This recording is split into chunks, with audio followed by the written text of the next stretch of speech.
Hi, and welcome to another episode of the Thoughtful Talent Show. I'm Jen Werner. And I'm Chad Ahern. And today we're joined by fellow Eat Grow and Gallup-certified Strengths Coach, Gina Brennan. Gina is based in Orlando and is a fellow coach that focuses on working with teams and organizations to improve their performance through improved employee engagement. And I hope I got that right, Gina. Is there anything else you want to add or any clarification around that?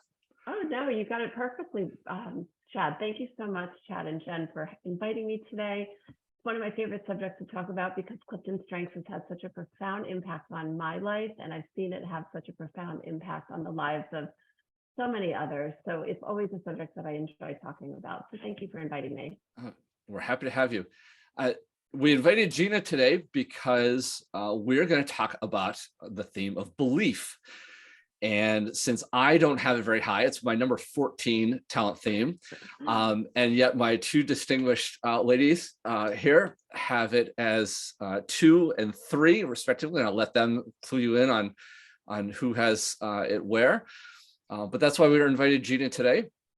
And to start, Jen, I'm going to ask you because you always read them so nicely. What is the standard definition that Gallup has around the belief talent theme?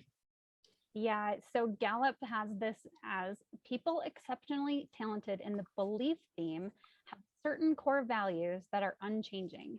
Out of these values emerge a defined purpose for our lives. So I think that fits it perfectly. This is my number 3, and we're so happy and thrilled to have Gina with us because I know Gina has her belief high too, number 2, right, Gina? Yeah. So we're going to, just fill up with all of the knowledge we can about how her and I both use our belief as a talent theme and to make us do great things for others, and then also talk about how others use this theme and how we've seen it used.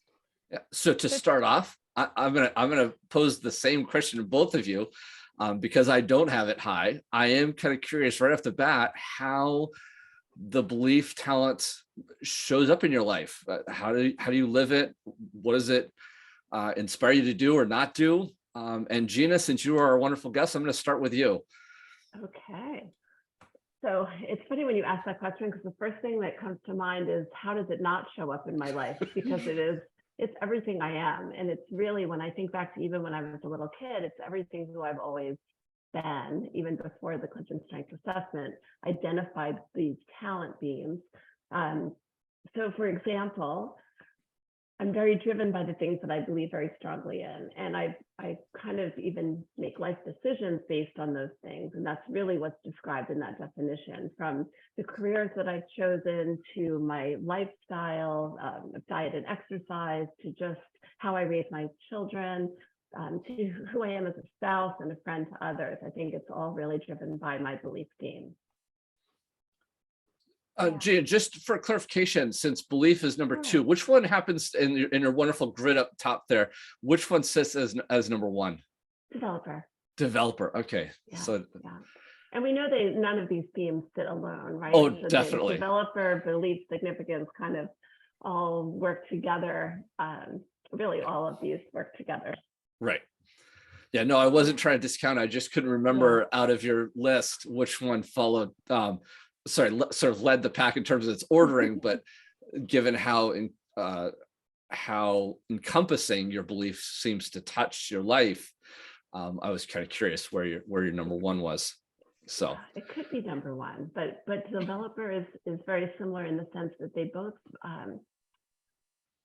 I don't drive me to want to help people. And I feel like for as long as I can remember, I wake up every day wanting to help others. And each of my jobs, I've kind of always framed, like even waiting tables when I was a teenager, like I didn't look at it like I was just waiting tables. I looked at it like I was really helping people have a great experience or, have something that was amazing in their evening out or whatever. In the car rental industry, I always looked at it like I was helping people when I put them in a more beautiful car or by selling them insurance, because I knew it was going to give them peace of mind. So everything I did, I always in my mind felt that it was helping others, and that's what I'm driven to do. Okay. Yeah. Anything else you want to add, Gina? Oh, No. Well, that's an example. I definitely see that in you, Gina, and in the work that we've done together. I do believe your belief is strong and guiding you. Those values are so strong, and you can see it coming through in what you do for others. So, Thank you.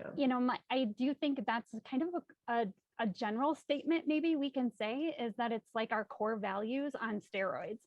Because Right. for me, it's like my why. It's always been like, this is why I'm doing it. This is my purpose. I've had jobs where I didn't feel like the job or the role really meshed with my core values. And so for me, it took time for me to connect why I was doing it, why it was important to my core values, so that I could actually be successful in it. With all these high executing teams, it's really important to me to get things done. And where your developer is leading your belief in wanting to help others and give others the best place, the best experience, I feel like my responsibility and achiever is constantly being pushed by my belief to make sure that I'm actually getting things done, getting the right things done, and really working towards being responsible to other people, to what the needs are at the moment. So you used your example of your life, and I wanted to kind of go back to mine. I was in sales for a time, and I don't like sales. I'm not salesy. I don't like salesmen. So for me, it was really hard. And I was selling hospital furniture. And I started thinking about the end users who were using it, and really going into thinking about, like, if I'm at the children's hospital and this mother and father are there with their baby and they have to be there 24 hours a day for a week, I want them to sit in the most comfortable seat or chair or sleep in a sofa that's so comfortable for them, because what they want to worry about is not their own health and safety and whether they got a good night's sleep, but their baby. So supporting them in that way was how I connected my belief structure and my core values to what I was doing, and made me successful. It also meant I stopped paying attention to, like, what about the money part of it? What about, it was all about that end result for the end user. So yeah, I absolutely believe that it is our core values that shine through, and they're different for all of us. Gina, I want to mention something that you actually brought up in our pre-show yesterday. You read off a wonderful, I think it was from Webster's Dictionary, and had a wonderful connection between the sort of standard definition that might be in the dictionary and the slightly different definition that Jen wrote about how this theme is described. Do you want to bring that back up for our audience and share your learning there? Well, I just thought it was really interesting to look at the Webster definition, even though, our themes are so much more complex than that. Right. But the Webster definition says that it's an acceptance that something's true or that something exists, or it's a trust, faith, or confidence in something, when you think about what the word belief means. And so, so when I read that definition, I think of all of the things that guided me throughout my life stem from these core values, and it's what really has motivated me to be who I am. And what I used the reference of wanting to help others earlier, but developer also makes me want to help others grow and be the best that they can be, and it helps me see potential in everybody. And my belief system really drives me to want to make a difference in people, and okay. I guess significance plays a part in that too. But I think it's these core values that are just unchanging in our lives that drive the decisions that we make and drive who we become. Mm-hmm. And Jen mentioned not being motivated by money, and it's like I've been very blessed to have great success in different careers in my life, but not for one day have I ever been motivated about the paycheck. And I could have been the top salesperson, whether it was waiting tables or in the rental car industry, but it was never about the money. It was about how I could help people the most, and how I could make a difference in their lives. And, to me, the money was not the reason to do it. So the driving force has always been something much stronger than that. Yeah. Even when you asked me to talk about myself, I was like, you know what? I'm much more comfortable when other people talk about me, because my belief system tells me that I'm supposed to be humble and I shouldn't be talking about myself. So, it drives a lot of the things that we do. Yeah, definitely. Both of you have brought up the idea of this set of core values, Mhm. and that was even mentioned in the short description, sort of short definition that Jen read about the theme. I'm wondering if either of you are willing to share maybe some of those core values and what they might mean to you, or maybe how those show up. I'd be interested to hear if they are very similar, given that both of your belief themes are very high, or where they might vary and what that might tell us. Okay, So, Jen, do you want to go first or do you want me to? Go ahead, Gina. Okay. So when I think about my core values, trust for sure is at the top. It's really important for me to trust people that I'm around or that I'm working with, or really that I would invest my time in. Trust is a really important thing. Loyalty, integrity, hard work, faithfulness, all of those things really drive who I am, I would say, and are really like, and maybe the last one is altruism, which is like really being a servant and a servant of others. And I definitely see myself that way. I wrote down kindness, and then my husband corrected me this morning and said that I'm not kind, which is really funny because I think of myself as very kind because I spend my life doing so much for other people. He said, well, you're kind, but you're conditionally kind.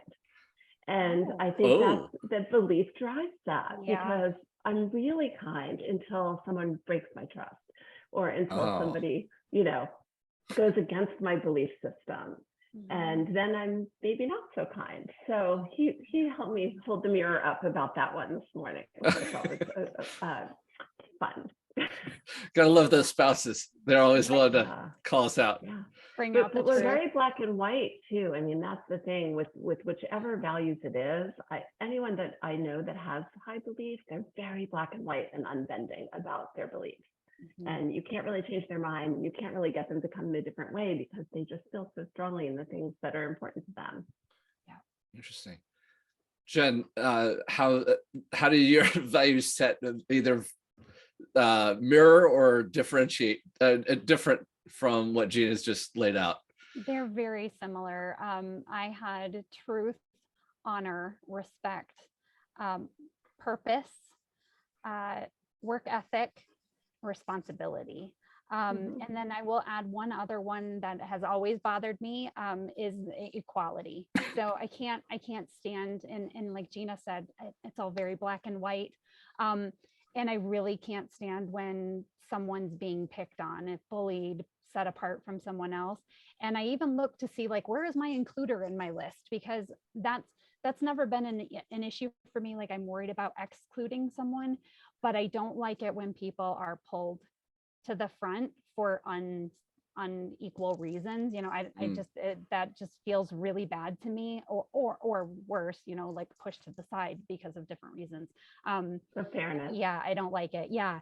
And it's just really, it's really strange when we talk about that, like black and white. I think these core values also make me really predictable and loyal. So loyalty is something I rank really high as well. Okay. Both of you have brought up this idea of black and white in terms of how does that come out, or what does that look like? Is it there's a yes answer and a no answer, or is it I guess because I don't have belief as high as you, maybe I'm not thinking about it the right way or know how to phrase the right question, but how does that black and white translate? How would somebody recognize that in your behaviors, in your actions? For me, it's really like it sometimes can look judgmental, right? So there's a right and wrong way to do things. Typically, there's not a lot of gray area. So it's the like if it's been tried and true, we know this works. This is what we should be doing. In that, it looks very black and white. There is no like, oh, well, maybe we should try this other thing because we've already decided that this is the way we're going to do it. It doesn't mean that can't be changed. So that's the other, we tend to be a little on the stubborn side, right, too. But if facts and things are brought to us that show us that there is a change or there is a way to do things better, I think that's something where, like, with all of our other strengths, we can work with other people to make that happen if it's doing the right thing the right way. But if you cross one of these lines, like Gina was saying, about the kindness, if you cross that line, it doesn't feel good. So, like, for me, if it doesn't feel right, it isn't right, it doesn't align with my values, no amount of money or explanation will change my mind. I will need hard evidence to prove me wrong. So, like, that's a little bit how that black and white looks for me. What about you, Gina? Jen, you shared some great examples of black and white. For me, I think it's back to that belief system, right? So if I believe that it's really important to be loyal or to tell the truth or to be trustworthy, then anything but that is not okay with me. So you either are or you aren't. Like Yoda says, there is no try, right? Do or do not, there is no try, right? For me, that's black and white. Like if we're loyal, if you're honest, there's no gray, right? You can't be some kind of white lying and that's okay. No, if it's a lie, it's a lie. Like, I'm black and white. I have a certain belief system when it comes to how we parent. If you don't parent that way, it's wrong. Like, I have a little bit of that perspective that gets me in trouble too, because I'm unbending about certain things that I feel really strongly about. Okay. I appreciate the clarification, because I think that for a lot of other people that might not have beliefs quite as high, there is that much more of a gray area.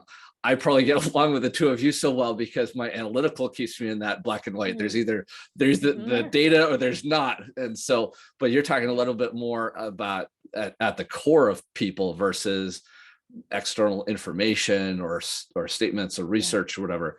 Like, it drives me crazy when people say, oh, well, I didn't intend to hurt your feelings. Like, I didn't intend to tell a lie, right? I mean, it's like, how do we judge ourselves, right? We judge ourselves by our intentions, but other people judge you by what you do to them and how you make them feel and what your real action is. So to me, action is what kind of almost delineates the black and white, right? Yeah, interesting. Not really what you intended. Yeah.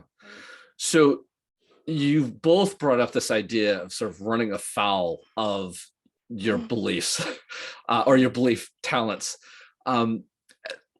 What does that look like, from the outside? If somebody has sort of broken the barrier or broken the trust or the loyalty, are there particular reactions that you have that maybe you've also seen in coaching clients, or typical reactions of people you've also seen with that belief talent high in their own list of talent themes, just so that others, particularly those that might be listening to us, can recognize it from the outside? What does it look like to break that belief or run afoul of that talent belief? Gina, why don't we start with you this time? Okay, so I guess I have a couple of perspectives on that. The first is, it really depends on what the foul is and what and the relationship that I'm in with the person.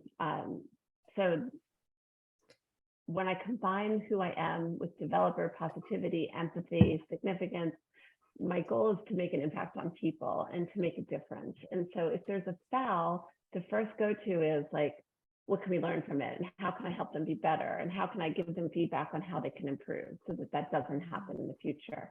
So I try to lean on my developer in times like that to really help them grow from it, because there is one right way. And it's your way. It's your way.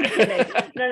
I'm kidding about that. But like, but then there are other things that I would never come back from, like, deep relationship trust things that if it did happen, I wouldn't be pulling in my developer to try to change it, or my positivity to see the bright side. It would just be, that was something that I can't come back from. I can't, yeah. I'd be moving on and not investing the effort into that person anymore once it happens. So I think it depends on the level of intimacy too. What happens when there's a foul. Okay. That's such a great reasoning there. And I think I see that too. I'm definitely much more forgiving in ways that okay, burn me once, shame on you, burn me twice, shame on me kind of thing, like it won't happen a third time. But for me, I think my beliefs help shape who is going to get close to me. So for the most part, you don't get close to me until I let you in my inner circle. And once you're in, it is a little bit dependent on that foul. But like if I witness lying, unethical persuasion of something, singling out that bullying situation that we talked about, or any disrespect, I may choose then to keep you at an extreme arm's length where I am very cautious with all interactions with you going forward. And you're not going to get back in. Unfortunately, that is something that I know about myself. Once you're on the outs, you're not coming back in. And that's a tough place to be. But I think it goes back to that trust. That must have been instilled in me as a child too. Like it is so important to be trustworthy. So to be on the outs of that is just never a place I want to be, nor a place I want to put someone else. So I can't imagine why anyone would do the things that they do to break trust. It doesn't make sense to me. Yeah. So I can't let you back in. Okay. Well, we know where Jen's gates are. We've talked a little bit about how this has shown up for the two of you in terms of living it in your own life. I'm kind of curious when it comes to sort of seeing the positive sides. We just talked a little bit about, running afoul. I'd like to get maybe more on the positive side of things. Could you help us think through kind of how this theme has helped you in your life or in your work? And if there are particular examples that might highlight that for our listeners and our audience, I'd love to sort of put some concrete, what does this look like, or how has that helped you in a distinct way, especially as we've talked a lot about, both of you have so far highlighted that belief is a lot on the inside, but we also interact with the world. So I'm just kind of curious how the theme translates over into action. Maybe that's a little bit of my theme showing up of wanting to see the practical side of things, but I'm kind of curious what both of you have to say. And Gina, I'm going to go to you. You're our wonderful guest. I'm going to give you the floor first. Sure. I think anyone who knows me well would describe that belief is, it definitely is an executing theme. Because if I believe in something, I will move mountains to make it happen and get it done. And that's before I even took my CliftonStrengths assessment when I was in my 20s and I was in the rental car industry. I really believed in what I was doing, which helped me sell more effectively because I believed I was helping my customers. I believed in my product. In fact, I was lucky enough to become part of a consulting company where we taught frontline employees how to sell, excuse me, and we created a whole sales process collectively around what we did that worked effectively. But that sales process was like a circle, like a wheel with spokes. And it's not original to have that, but it has 6 steps. But the middle of that sales process, I kept saying, it's got to be belief, because at the core of it all, you have to believe in your product, you have to believe in your price, you have to believe in your program. And that's in the middle of that sales process today in a very successful consulting company 30 years later, this core belief that has to be there for someone to be effective selling. And so that's one example. And that's before I even took my CliftonStrengths assessment. Yeah. And then, I as a mom, I went to a little gym class and fell in love with the mission of the program, the mission statement on the wall. Motor skill development made fun leads to a lifetime of success, right? I just went home that day and told my husband, I have to buy this company. Like, I want this mission for the world. I want to change the world. I want to help kids. And I believe in this mission so much that I want to be a part of it somehow. And so we bought the franchise and ran it for 6 years, and then this third career as a CliftonStrengths Gallup-certified Strengths Coach and with Eat to Grow, I very conscientiously chose this as my third career because I believed in the power of this tool and what it can do for other people. And I truly think that my belief is why people say yes and why people, hire us, do it, buy the program, go on the journey with me, because they they're inspired by that belief, you know, Mhm. and even though Yeah. it's an executing talent, it's how I get things done. I think of it very much as an influencing talent, that I've always influenced others through this strong belief that I have about something. So, so those are some examples. And I guess the last one would be fundraising. If I believe in the mission of an organization, I could never ask you for money, but if it's to help somebody else, I have no problem going to anybody and asking for donations, because I know it's making a difference to others. So Yeah. those are 4 examples of how belief shows up for me.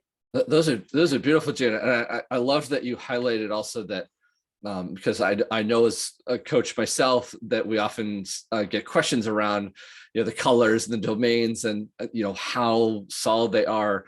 Do they stay in their own domain all the time? And Yeah. I think it's beautiful that you just highlighted another example of an executing, really actually coming out as an influencing theme. So thank you very much for sharing that. And I happen to notice you also have an influencing theme. So I'm also kind of now curious, my learner's kicking in and wanting to know, well, how much is the significance playing there? But that's probably a different topic for a different podcast. But I want, what's that? That's week 8, right? right. Yeah. But Jen, I want to hear from you about, the same sort of question, how's belief sort of helped your life, helped your work? How does that come out in a practical sense to have a positive impact? Yeah, like I said earlier, it really is about the why, like why I'm doing this, what my purpose is. We talked about that, like no amount of money will ever be a motivator for me. I've been successful in all of my jobs, but that the success and sometimes the belief almost can look competitive to the outside.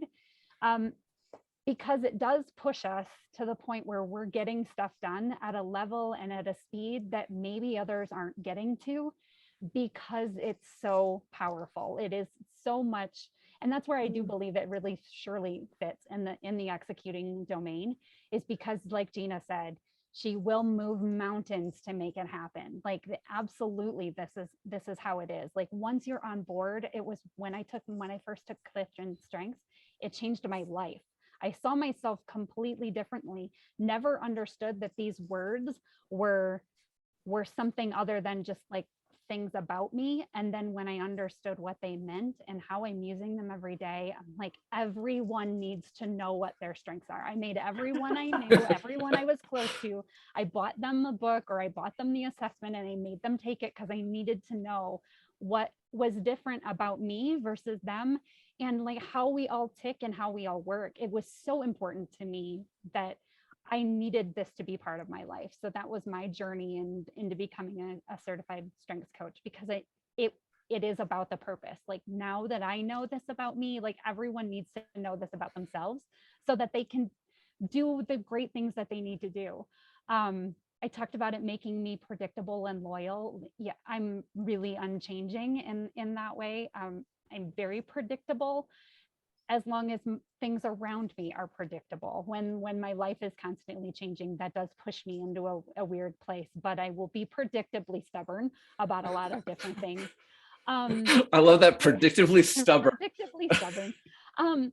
But I think the biggest place that it's been of benefits to me is being able to share my why with others I work with has been a really strong motivator. And it builds so much trust with them. So I've had everyone I work closely with becomes like part of my inner circle. They are now my best friend, and you're going to be really close to me and you know everything about me, and I'm going to know everything about you. And together we're going to make like the amazing things happen. But that doesn't happen without me sharing my why and really getting close to people and bringing them in. So that belief really has been the thing that has brought me closer and into relationships, which is, not in my top 5, but it feels relationship building ish to me also, because it can build such strong relationships when you're able to find someone whose beliefs align with your own. That's awesome. Yeah, it's another great example of belief going in another domain and play around a little bit. Yeah. I want to tag on to or build on something both of you have brought up, and we've mentioned this in other episodes, that each of these themes has sort of a double edge that they can go awry fairly quickly. We've already talked a little bit about if you run afoul, but predictively stubborn. Stubborn is not exactly the most positive word we could probably use for us. So I am kind of curious about kind of where this theme has had a sort of a negative impact or has gotten in your way of either your work or your life. Maybe some of the more raw or disadvantageous applications of the belief talent theme and its application. And Jen, I'm going to start with you this time just to change it up a little bit. Sure. I'm happy to do that because I think you guys heard it just even in the last like 30 seconds of me talking. My belief makes me passionate. This passion can sometimes be overwhelming and a little pushy and can look judgmental. So that's where like I say it's judgy, like I'm getting judgy. Oh, don't be judgy, like careful about that. It's that double-edged part of it, right? So like I know what my beliefs are, and if I see someone who is not kind of aligning with those, I start to make judgments quickly on what that person's belief structure might be. And where it's easy to start to pass those judgments on others based on like what I think their motivations are, but their motivations may be very differently than mine, and it doesn't mean they're wrong. So it's that like constant like double check, like, okay, hold on, maybe to them getting the job done today isn't the most important. Maybe to them, like they need their family time. They have great boundaries on like, this is work time, this is family time. I'm sorry that this job didn't get done today. I need to go home to my family. And that is not something where I should just, judge their work ethic or their responsibility to their job. I should be looking at it from like their responsibility to their family, right? So like that's a really, it feels bad example of how it's worked in me and how some of that judgy has come out for me in the past. So I think it's keeping those judgments on check regularly, trying to check those judgments. Jen, I couldn't help but notice you had a big smile while Jen's talking, particularly the first part of it. I'm just wondering what was running through your head, or what would you want to add on to what Jen just offered? It's a big smile because Jen and I have worked together quite a bit, and I know how passionate she is. And, I see the good in that. I see the beauty in it and the strength in it when it comes through and we're working together. And I've seen it impact the clients that we've worked with together. So anyway, it was a smile of, all positivity and me just seeing the greatness in it. And I agree with her. At times it can make, for me personally, it can make me outwardly that way. But I think even more so, and this is like really raw, but like when I think about what I learned about belief over the past 15 years is that it's made me rigid in certain things in my life. And that's me and like how I go about my life every day. Like I have to run 6 days a week, or, even on my honeymoon, I was exercising because I just believe exercise is important, or, I eat a certain way. It's like, I'm kind of an all or nothing person. And I know that that can be good because it's contributed to a healthy lifestyle for me as an adult, as an example, but it can also be bad because I might not be the funnest person in the group because I'm a little bit rigid when it comes to certain things. If I believed my kids needed to go to bed at 7:30 at night when they were, infants, I did it every night, no matter what was going on in life. I had other friends that kept their kids up all night long. All the kids turned out fine and they're all 20 now, but I believed it was very important to go to bed at 7:30 and get a good night's sleep and be well rested. So if I believe in something, I have a tendency internally to build my life in more of like a structured, rigid way.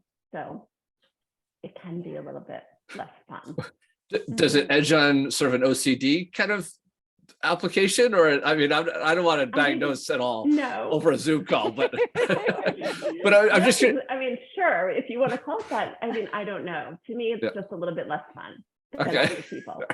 People who are high adaptability, they're a little bit more fun. They go with the flow and they're a little bit more flexible about things, but I think it's so interesting. You just said like it's less fun. So I remember when I first got my talents. So my team all had like really high relationship building themes. They were all these one and other ones, like all these wonderful Yeah. ones, positivity and woo and communication and, like, oh, great. And then they got mine and they're like, oh, yours are boring. And I'm like, oh, like, isn't that like the epitome of responsibility, belief, deliberative, and achiever? Like these, I'm like, really, like we're Can gonna do do great this, things though. yeah, Yeah. right.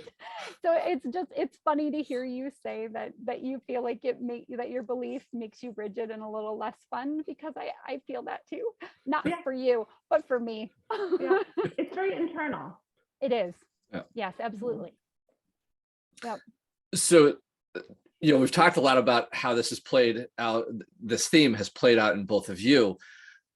Given that we're all coaches and have experienced clients with this theme, I'm suspecting that at least. I'm curious if, Gina, I'm gonna start with you. Just given your experience, and you've probably coached a lot more people than Jen and I have. What have you seen in terms of other components around this theme that you think people should be aware of that you might have seen in other clients, but not necessarily in yourself?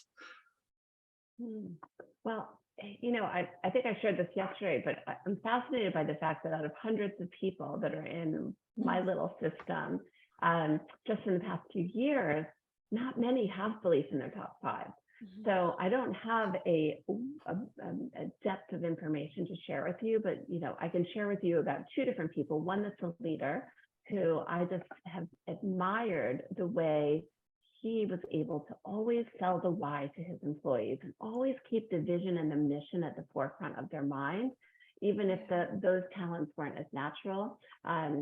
He was very good at getting everybody to see and buy in because he had belief strong. And for him, he felt it was very important for everybody to know every day how they contributed and what their, what the big picture of the organization is. Yeah. And he was exceptionally talented at that. So I love seeing that in a strength state. On the other side, I had an employee recently who shared with me that they ask why oftentimes when something's changing. They want to understand why.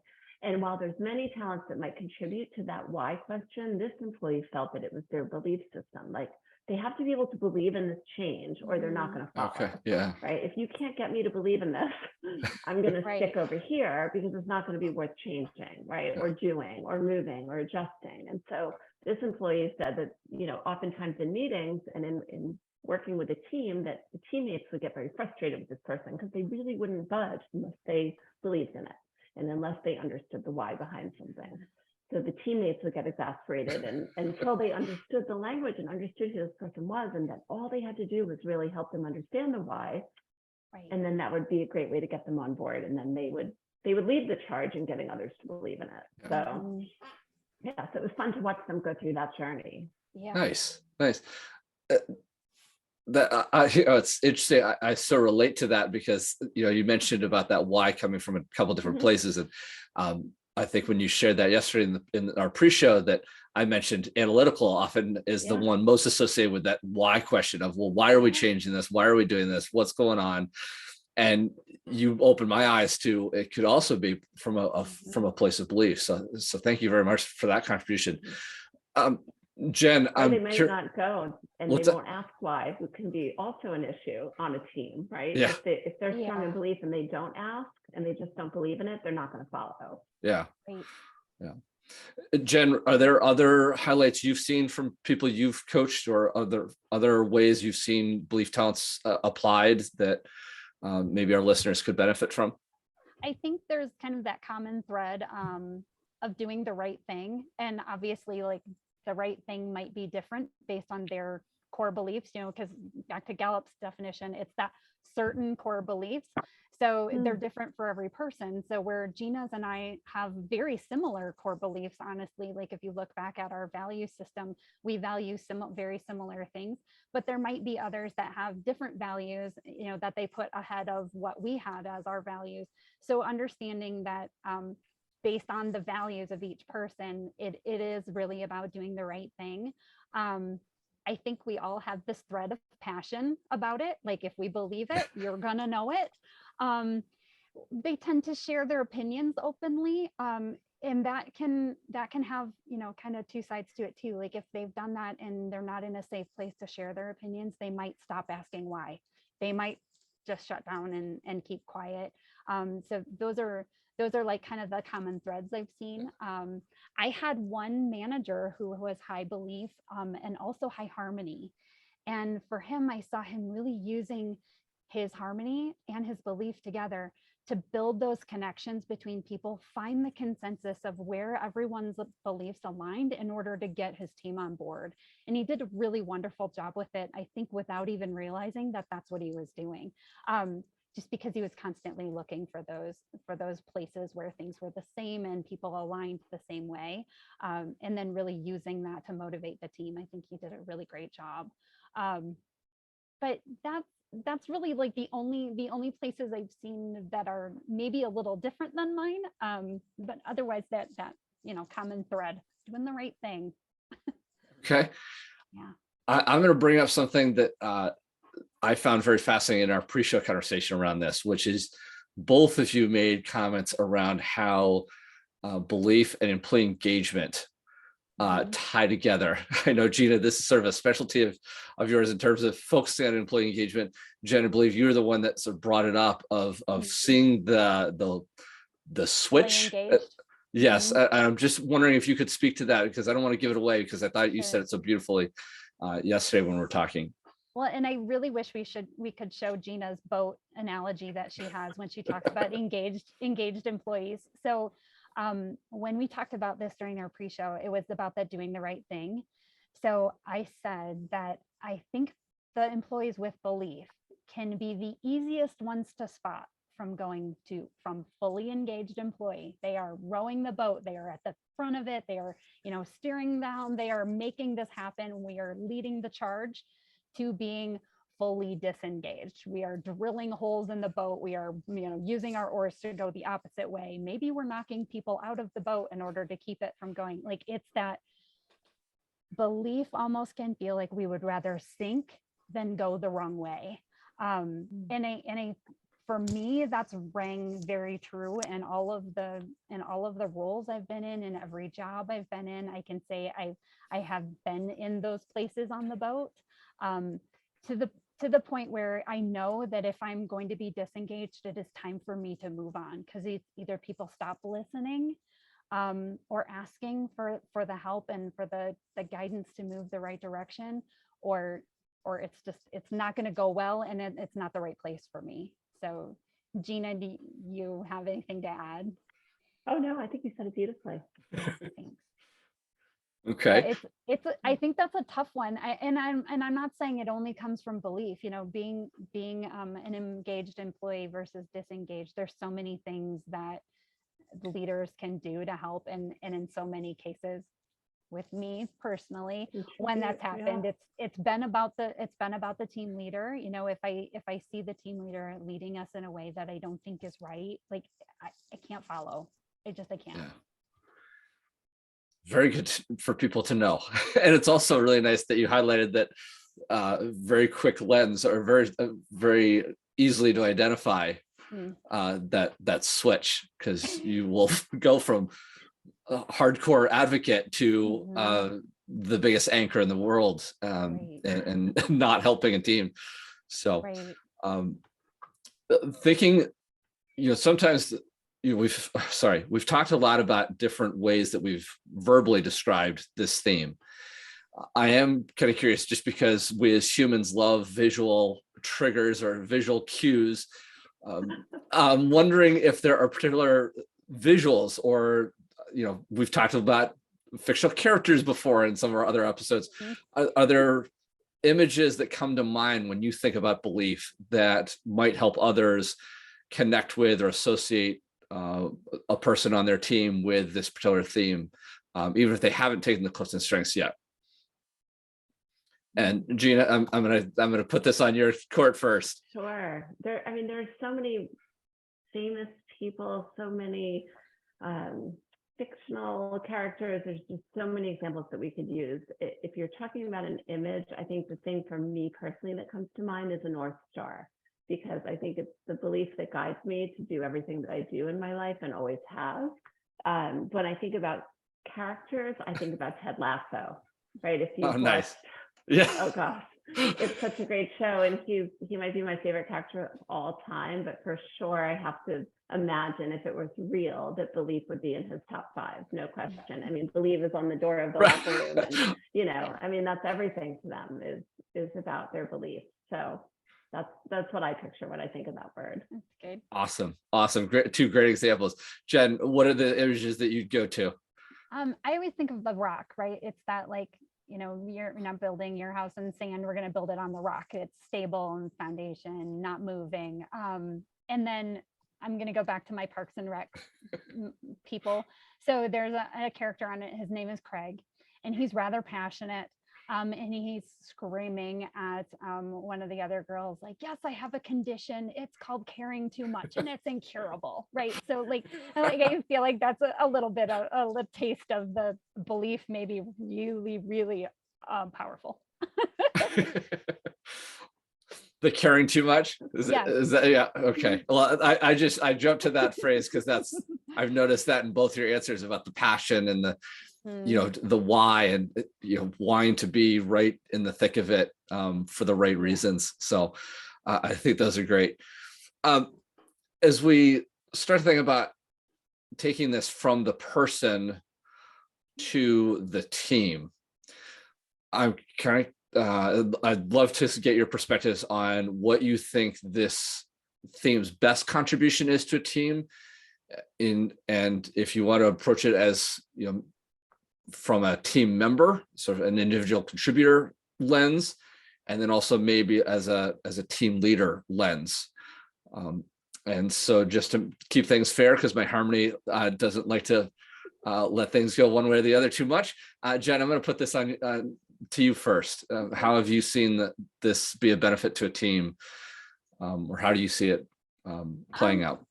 I think as a team member, if you're able to get someone who's on your team who has belief, if you're able to tap into their core beliefs, their values, and tie your mission for what you're doing to their personal purpose, they're going to be loyal and dependable for your cause and really work for you. And on the leadership side, I'd say really using your values and beliefs to honor and support your team will directly affect those like 4 needs of followers. Like it's definitely going to help build stability, show compassion for your team, help to build that trust, and instill hope. Those are our 4 needs of followers. And I really think that being able to tie your personal values to each member of your team will really help you with those 4 things. Okay. Gina? Yeah, you said it beautifully, Jen. So when I think about the leader, and Chad, you brought this up yesterday, leaders with belief that have positive, strong values, right?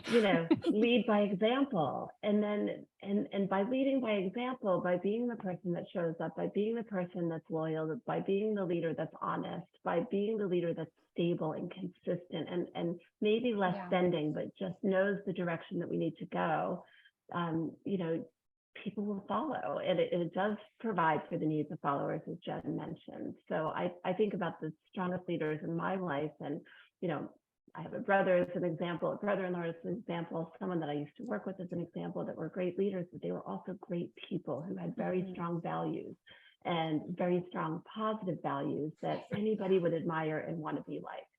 So I think that when you have belief high, those values resonate to everything you do.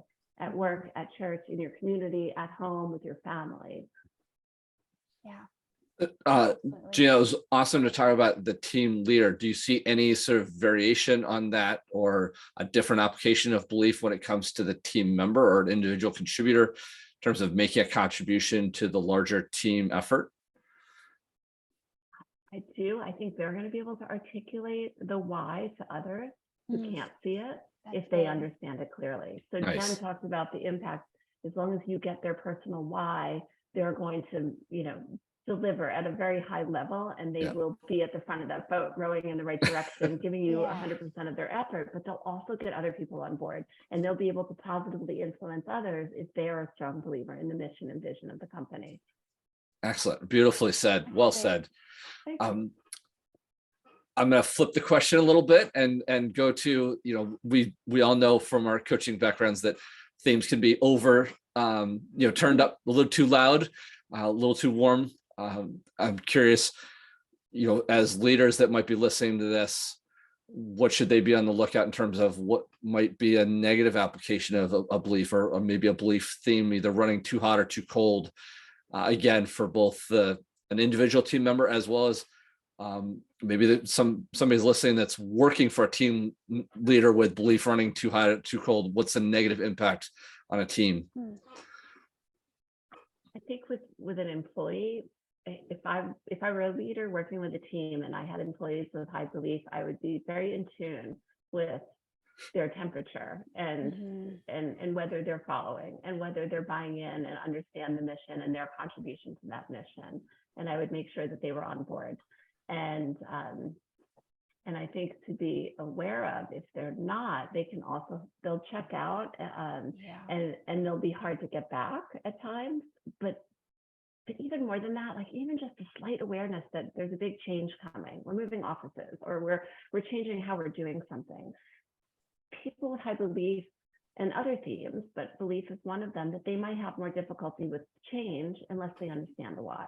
So you have to kind of look at how will they handle change? How will they handle conflict? How will they handle these different things that they're faced with because of who they are? So I think it can be incredibly helpful to have that. That's why I love CliftonStrengths, right? Because we have this universal language that can help us we don't treat each other the way we want to be treated. We treat each other the way they need to be treated. And somebody with belief needs to be treated a certain way to help get their buy-in and have them follow. So as a leader, I would really care about that and what their why is and help them be on board with it. When you were answering there, Gina, I was hearing echoes of your the unbending aspect. If you've got a team member that's a little unbending, that could have a sort of a speed brake effect of slowing down the team if they're not willing to get on the right train. Right. It never happens on a team. Nobody ever has that happen on a team. Everybody's going to hell all the time, right? Jump head first with my activator. Activator number 6, I'm like, come on, let's do it. But but we know it can happen. And having this universal language can help so much just to understand who might have a more difficult time with bending. Yeah. Excellent contribution. Jen, I'm going to, I guess, sort of leave maybe the last words to you in terms of the negative, impact of somebody with belief talents impacting a team. I think Gina said it perfectly. Really not understanding or not being the team members that aren't sharing their why. It may be, especially for a team leader, not sharing the why with his team members.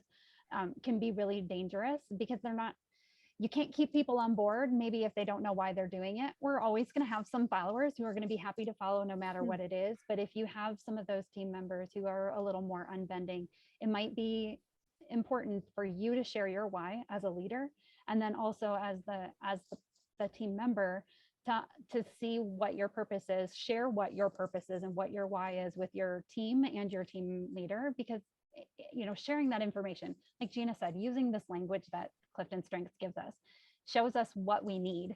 And if we don't know how to ask for what we need, this is the perfect place to find that, because we don't know that we've needed that or that no one else needs it. We're the only ones, I think that's the biggest hole we all fall into, is that we think everybody's just like us. So, hey, Gina's got beliefs, so Gina must be just like me. And so I'm going to just tell her this and she's going to be right on board.